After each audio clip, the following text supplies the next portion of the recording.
ಇಲ್ಲ, ಎಲ್ಲ ಥರದ ಪಾತ್ರಗಳನ್ನೂ ಮಾಡಿದ್ದೀನಿ. ಇವಾಗ ವಿಲನ್ ಮಾಡ್ತಿದ್ದಂಗೆ ನೀವು ಬರೀ ಮಚ್ಚು ಗಿಚ್ಚು ಅಂತ ಆ ಪ್ರಶ್ನೆ ಬರುತ್ತೆ. ಫ್ಯಾಮಿಲಿ ಮಾಡ್ತಿದ್ದಂಗೆ ಏನು ಕಷ್ಟ ಅಂತ ಪ್ರಶ್ನೆ ಬರುತ್ತೆ. ಯಾವ ಥರ ಇಲ್ಲ, ಐ ಥಿಂಕ್ ನಾನು ತುಂಬ ಖುಷಿಯಾಗಿ, ಅಂದರೆ ಇದನ್ನು ಆ್ಯಕ್ಚುಲಿ ನಾನೇ ಹೇಳ್ಕೊಬಾರ್ದು, ಬಟ್ ಆದರೂ ಹೇಳ್ತೀನಿ. I am A very versatile actor. ನಾನು ತುಂಬ ವರ್ಸಟೈಲ್ ಪಾತ್ರಗಳನ್ನ ಕನ್ನಡ ಚಿತ್ರರಂಗದಲ್ಲಿ ಮಾಡ್ತಾಯಿದ್ದೀನಿ. ಬೇರೆ ಬೇರೆ ಥರದ ಪ್ರಯತ್ನಗಳನ್ನ ಮಾಡ್ತಾಯಿದ್ದೀನಿ. ಆ್ಯಂಡ್ ಕೋಟಿ ಕೂಡ ಆ ಥರದ್ದೇನೆ. ನನ್ನದೇ ಈಗ ನೀವು ಕೇಳಿದ ಪ್ರಶ್ನೆಗೆ ಫಸ್ಟ್ ಉತ್ತರ ಕೊಟ್ಬಿಡ್ತೀನಿ. ಏನು ಅಂದರೆ, ಕಾಮನ್ ಮ್ಯಾನ್ ಪಾತ್ರ ಅಂತಿದ್ದಂಗೆ ಡೆಫಿನೆಟ್ಲಿ ಕಾಮನ್ ಮ್ಯಾನ್ಗೆ ಅವ್ನ ಸ್ಟ್ರಗಲ್ಗಳು ಇದ್ದೇ ಇರುತ್ತೆ ಎಲ್ರಿಗೂ. ಇವಾಗ ಶ್ರೀಮಂತರ ಆಗಲಿ ಅಥವಾ ಈಗ ನಾವು ಹೇಳ್ತಿರೋದು, ನಾವು ಬೆಳೆದು ಬಂದಿರೋ ಒಂದೊಂದು ಫೇಸ್ಗಳಿರುತ್ತಲ್ಲ, ಒಂದೊಂದು ಫೇಸಲ್ಲೂ ಅದರದ್ದೇ ಆದ ಕಾನ್ಫ್ಲಿಕ್ಟ್ಸ್ಗಳು, ಕಾಂಪ್ಲಿಕೇಶನ್ಸು ಇದ್ದೇ ಇರುತ್ತೆ. ಅದನ್ನೆಲ್ಲ ನಾವು ಫೇಸ್ ಮಾಡಿಕೊಂಡೇ ಮುಂದಕ್ಕೆ ಹೋಗಬೇಕು. ನನಗೆ ರತ್ನದ ಪ್ರಪಂಚ ಅಥವಾ ಬಡವರ ರಾಸ್ಕಲ್ ಅಥವಾ ಕೋಟಿ ಪಾತ್ರಗಳು ಅಂತ ಬಂದಾಗ ಅದು ಇಷ್ಟ ಆಗೋದೇ ಅದಕ್ಕೆ. ನಾನು ಆಗಲೇ ಹೇಳಿದೆ, ನನ್ನ ಡ್ರೈವರಲ್ಲೂ ನನಗೆ ಕೋಟಿ ಕಂಡ ಅಂತ. ಸೊ ನಮ್ಮ ಲೈಫ್ ಆಗಲಿ, ನಿಮ್ಮ ಲೈಫ್ ಆಗಲಿ, ಅಥವಾ ನಮ್ಮ ಯಾವುದೋ ಒಂದು ಫೇಸ್, ಈಗ ನನಗೆ ಕೋಟಿ, ನನ್ನ ಬದುಕಿನ ಯಾವುದೋ ಒಂದು ಫೇಸಲ್ಲಿ ನಾನು ಕೋಟಿ ಆಗಿದ್ದೆ ಅಂತ ಅನಿಸುತ್ತೆ, ನಾನು ರತ್ನಾಕರ ಆಗಿದ್ದೆ ಅನಿಸುತ್ತೆ. ಸೊ ಹಾಗೆ ಕನೆಕ್ಟ್ ಆಗುತ್ತೆ, ಅದಕ್ಕೋಸ್ಕರ ಮಾಡ್ತೀನಿ ಅಷ್ಟೇ. ಅಂದರೆ ಕಾಮನ್ ಮ್ಯಾನ್ನ ರೆಪ್ರೆಸೆಂಟ್ ಮಾಡೋದು ಯಾವಾಗಲೂ ಚಂದ.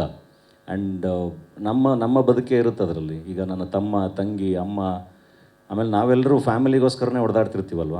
ನಾವೊಂದು ಮನೆ ಮಾಡ್ಕೋಬೇಕು, ನಮ್ಮದೊಂದು ಕುಟುಂಬ, ನಾವು ಚೆನ್ನಾಗಿ ನೋಡ್ಕೋಬೇಕು. ಅದೆಷ್ಟೋ ಕನ್ಸ್ಟ್ರೆಂಟ್ಸ್ ಮಧ್ಯೆ ಹೊಡೆದಾಡ್ತಿರ್ತೀವಿ. ಯಾವುದೂ ಅಷ್ಟು ಈಸಿ ಅಲ್ಲ life. So definitely cinema is also reflection of life. ಅಲ್ಲೂ ಅದೇ ಇರೋಕ್ಕೆ ಸಾಧ್ಯ. ಹಾಗಾಗಿ ಆ ಥರದ ಕಥೆಗಳು ಹಂಗಿರುತ್ತೆ. ಸೊ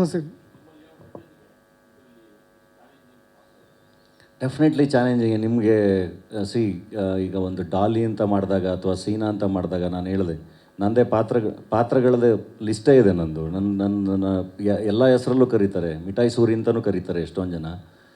ಸೊ ಒಂದು ಮ್ಯಾನ್ರಿಸಮ್ ಇಟ್ಕೊಂಡು ಒಂದು ಈ ಎಕ್ಸೆಂಟ್ರಿಕ್ ಪಾತ್ರಗಳನ್ನ ಆ್ಯಕ್ಚುಲಿ ತುಂಬ ಈಸಿಯಾಗಿ ಮಾಡ್ಬೋದು ನನಗೆ ಆ್ಯಸ್ ಆ್ಯನ್ ಆ್ಯಕ್ಟರ್.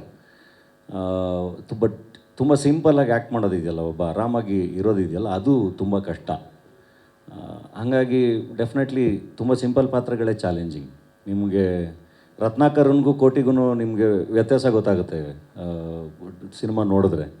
ಸೊ ಇಬ್ಬರು ಕಾಮನ್ ಮ್ಯಾನೇ, ಬಟ್ ಅಲ್ಲಿ ಡಿಫ್ರೆನ್ಸ್ ಇದೆ. ಆ ಡಿಫ್ರೆನ್ಸ್ ಥರ ಚಾಲೆಂಜ್ ಇದೆಯಲ್ಲ, ಅದು ಕಷ್ಟ ಯಾವಾಗಲೂ. ಅದಕ್ಕೆ ನಾವು ಐ ಥಿಂಕ್ ಪಾತ್ರಗಳನ್ನ ತುಂಬ ಚೆನ್ನಾಗಿ ಅರ್ಥ ಮಾಡ್ಕೋಬೇಕು. ಅದಕ್ಕೆ ನಾನು ಪರಮ್ಗೆ ಮತ್ತು ನಮ್ಮ ಚಿತ್ರ ಅವ್ರಿಗೆ ಥ್ಯಾಂಕ್ಸ್ ಹೇಳ್ತೀನಿ. ಎಷ್ಟೊಂದು ಸರಿ ಅವ್ರು ಇಡೀ ಸಿನಿಮಾದಲ್ಲಿ ಪಾತ್ರದಿಂದ ಆಚೆ ಹೋಗೋಕ್ಕೆ ಬಿಟ್ಟೇ ಇಲ್ಲ. ಎಷ್ಟೊಂದು ಸೀನ್ಗಳಲ್ಲಿ ಸೆಟ್ಟಲ್ಲಿ ಅವ್ರು ಬಂದು ಇದಲ್ಲ ಅಂತ ಕ್ಯಾರೆಕ್ಟರ್ ಟ್ರೈಟ್ಸ್ನ ಎಕ್ಸ್ಪ್ಲೈನ್ ಮಾಡ್ತಿದ್ದಂಗೆ ಇಡೀ ಬಿಹೇವಿಯರೇ ಚೇಂಜ್ ಆಗಿ ಹೋಗಿರುತ್ತೆ. ನಾವು ಇಡೀ ಸೀನ್ಗೆ ನನ್ನ ಅಪ್ರೋಚೇ ಚೇಂಜ್ ಆಗ್ತಾಯಿತ್ತು.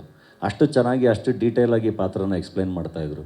ಸೊ ಡೆಫಿನೆಟ್ಲಿ ಚಾಲೆಂಜಿಂಗೇ. ಇಲ್ಲಾಂದರೆ ಪ್ರತಿ ಸಿನಿಮಾದಲ್ಲೂ ಮತ್ತೆ ನಾನು ಅದೇ ಮಾಡ್ತಿರ್ತೀನಿ ಬಿಟ್ಟರೆ ಯಾವುದೇ ಡಿಫ್ರೆನ್ಸ್ ಕಾಣೋಕ್ಕಾಗಲ್ಲ. ಸೊ ಡೆಫಿನೆಟ್ಲಿ ಚಾಲೆಂಜಿಂಗ್ ಈ ಥರ ತುಂಬ ಸಿಂಪಲ್ ಪಾತ್ರಗಳು ಮಾಡೋದು. ಸಿನಿಮಾದ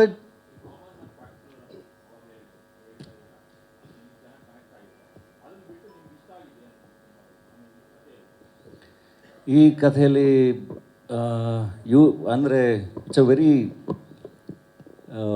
ಹೆಂಗೆ ಹೇಳಿ, ಅಂದರೆ ತುಂಬ intelligent writing, but it A very simple writing ಅಂತ ಹೇಳ್ತೀನಿ. ತುಂಬ ಇಂಟೆಲಿಜೆಂಟಾಗಿ ಬರೆದಿರೋ ಸ್ಕ್ರಿಪ್ಟು ಹೌದು, ಬಟ್ ತುಂಬ ಸಿಂಪಲ್ಲಾಗಿ ಜನಕ್ಕೆ ತಲುಪುವಂಥ ಸ್ಕ್ರಿಪ್ಟು ಹೌದು. ಸೊ ನನಗೆ ಅದು ತುಂಬ ಇಷ್ಟ ಆಯಿತು ಇವ್ರದ್ದು ರೈಟಿಂಗಲ್ಲಿ. ಆ್ಯಂಡ್ ಒಳ್ಳೆ ಥ್ರಿಲ್ಲರ್ ಎಲಿಮೆಂಟ್ ಇದೆ ಆ್ಯಂಡ್ ತುಂಬ ಒಳ್ಳೆ ಫಿಲಾಸಫಿ ಇದೆ ಸಿನಿಮಾದಲ್ಲಿ. ನಿಮಗೆ ಪ್ರತಿಯೊಬ್ಬ ಮನುಷ್ಯನಲ್ಲೂ ಒಬ್ಬ ಕಳ್ಳ ಇದ್ದಾನೆ ಅಂತ ಇಲ್ಲಿ ಟೀಸರಲ್ಲಿ ನಾವು ನೋಡಿದ್ದು ಒಂದು ಫಿಲಾಸಫಿ. ಆದರೆ ಆ ಥರದ್ದು ತುಂಬ ವಿಷಯಗಳಿದೆ ಸಿನಿಮಾದಲ್ಲಿ. ಸಿನಿಮಾದ ಟೀಸರ್ ನೋಡಿದಾಗ ಒಬ್ಬ ನಾಯಕ ಯಾವುದೋ ಒಂದು ಸಂದಿಗ್ಧ ಪರಿಸ್ಥಿತಿಯಲ್ಲಿ ಸಿಕ್ಕು ಬಲಿಪಶು ಆಗೋ ಥರ ಅನಿಸುತ್ತೆ, ಬಟ್ ಪ್ರೆಡಿಕ್ಟ್ ಮಾಡೋಕ್ಕಾಗಲ್ಲ. ಬಟ್ ನೀವು ನಿಮ್ಮ ನಿಜ ಜೀವನದಲ್ಲಿ ಆ ರೀತಿಯಾಗಿ ಹಣದ ಪರಿಸ್ಥಿತಿಗಳಿಗೆ ಸಿಕ್ಕು ಬಲಿಪಶು ಆಗಿದ್ದು ಯಾವುದಾದ್ರು ಉದಾಹರಣೆಗಳಿದೆಯಾ? ಅಂದರೆ ಎಲ್ಲದು ನಾನು ಆಗಲೇ ಹೇಳಿದೆ, ಒಂದೊಂದು ಘಟ್ಟ, ಒಂದೊಂದು ಅಂದರೆ ಎಲ್ಲರ ಬದುಕಲ್ಲೂ ಎಲ್ಲ ಥರದ ಎಕ್ಸ್ಪೀರಿಯೆನ್ಸು ಆಗಿರುತ್ತೆ. ಆ ಎಕ್ಸ್ಪೀರಿಯೆನ್ಸ್ಗಳಿಂದ ಕಲ್ತ್ಕೊಂಡು ಅದನ್ನು ದಾಟ್ಕೊಂಡು ಮುಂದೆ ಬಂದಿರ್ತೀವಿ. ಆ ಅನುಭವಗಳೇ ಕಲಿಸೋದು. ಅದು ಪ್ರತಿಯೊಂದು ಹಂತದಲ್ಲೂ ಒಂದೊಂದು ಬೇರೆ ಬೇರೆ ಥರದ ಅನುಭವಗಳಾಗುತ್ತೆ. ಕಾನ್ಫ್ಲಿಕ್ಟ್ಸ್ ಇದ್ರೇ ಲೈಫು ಚಂದ. ಇಲ್ಲಾಂದರೆ ಸಿನಿಮಾನೂ ಅಷ್ಟೇ, ಕಾನ್ಫ್ಲಿಕ್ಟ್ಸ್ ಇದ್ರೇ ಚಂದ. ಸೊ ಎಲ್ಲರ ಲೈಫಲ್ಲೂ ಆಗಿರುತ್ತದು.